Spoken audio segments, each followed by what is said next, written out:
प्रिय विद्यार्थियों, आज एक और निबंध पर बात करते हैं। पर्यावरण संरक्षण में जन भागीदारी। सफल होगा क्या वह अभियान जिसे मिले न जन भागीदारी। पर्यावरण के लिए क्यों बने अनजान, इसके संरक्षण की लें जिम्मेदारी। प्रस्तावना, मूल विषय, उपसार। 3 हेडिंग अपने आप ही होते हैं किसी भी निबंध में। प्रस्तावना, शुरुआत कैसे करते हैं आप, उस विषय पर कैसे आते हैं उस टॉपिक पर, और लास्ट में निष्कर्ष रूप में जो उपसार लिखते हैं वो बीच में सारी विषय वस्तु आ जाएगी, मूल विषय बीच में आ जाएगा। तो 3 हेडिंग ऑटोमेटिक ही होते हैं, ठीक है। अलग से कोई निबंध होता है जिसमें बढ़िया हेडिंग और डाल सकते हैं, तो वो हेडिंग डालकर ही लिखना चाहिए। कुछ विषय ऐसे होते हैं जिन पर ज़्यादा हेडिंग डालने की जरूरत नहीं होती, तो उनमें प्रस्तावना गजब से शुरुआत कर दीजिए, उपसार बढ़िया लिखिए, बीच में पूरे विषय की जानकारी दे दीजिए। तो ये 3 हेडिंग यहाँ है, तो मैं बिना हेडिंग के ही अब शुरुआत कर रहा हूँ। ये शुरुआती करनी है, यानी प्रस्तावना ही है। अकेला चना भार नहीं फोड़ सकता, यह कहावत पर्यावरण संरक्षण के विषय में अक्षरशः सत्य बैठती है।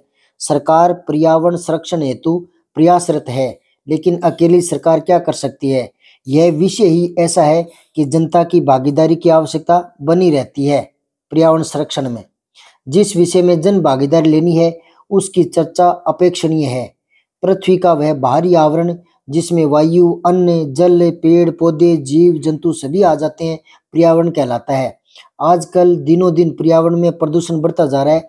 यह प्रदूषण मुख्यतः 4 प्रकारों में सामने आता है: वायु प्रदूषण, जल प्रदूषण, भूमि प्रदूषण और ध्वनि प्रदूषण।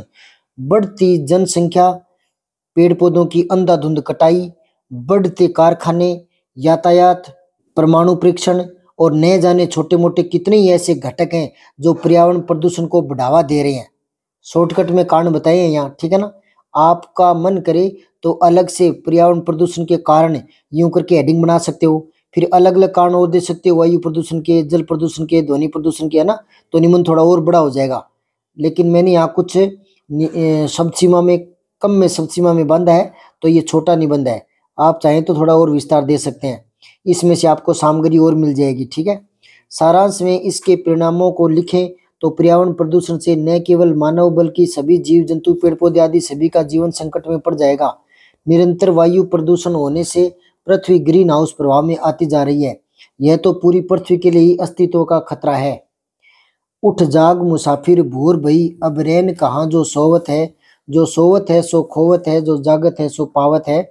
सही है, अगर हमने समय रहते इसकी ओर ध्यान नहीं दिया तो निश्चय ही हम जैसा कोई नादान न होगा। इस वैज्ञानिक युग ने प्रकृति के साथ खिलवाड़ करना शुरू किया है।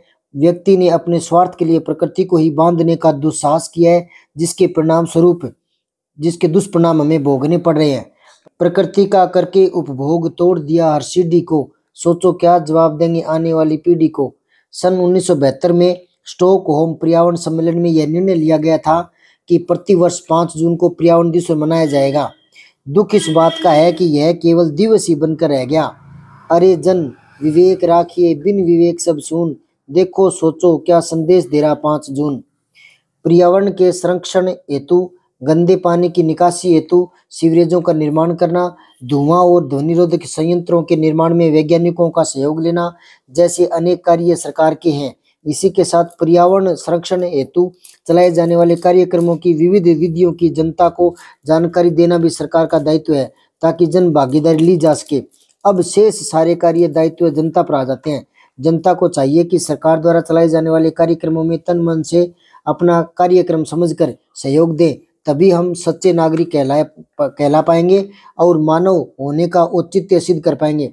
पर्यावरण में सभी कुछ आ जाता है, लेकिन मानव के बुद्धिशील होने के कारण उसका दायित्व ज़्यादा बढ़ जाता है। हमें जनसंख्या वृद्धि को रोकना चाहिए, अधिक से अधिक पेड़ पौधे लगाने चाहिए अपने स्तर पर, तथा स्वयं विवेक से पर्यावरण शुद्धि पर ध्यान देना चाहिए। नहरों व नदियों में शव प्रवाह न करना, कूड़े के ढेर को जलाना और उनका खेत के लिए खाद आदि में प्रयोग करना, मल मूत्र के लिए व्यवस्थित सीवरेजों का प्रयोग करना, यातायात के साधनों में तथा कारखानों में धुआं रोधक और ध्वनि नियंत्रक यंत्रों का प्रयोग करना, भीषण पटाखों व लाउड स्पीकरों के प्रयोग से बचना, ये हमारे दायित्व हैं।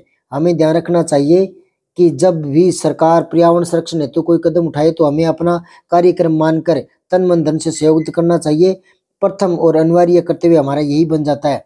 पर्यावरण प्रदूषण एक अदृश्य शत्रु है। इसे अस्त्र शस्त्र से नहीं बल्कि इसके लिए आत्मा रूपी शस्त्र का भी प्रयोग करना चाहिए। पर्यावरण संरक्षण अगर नहीं कर पाएंगे तो क्या खाक मानव कहलाएंगे।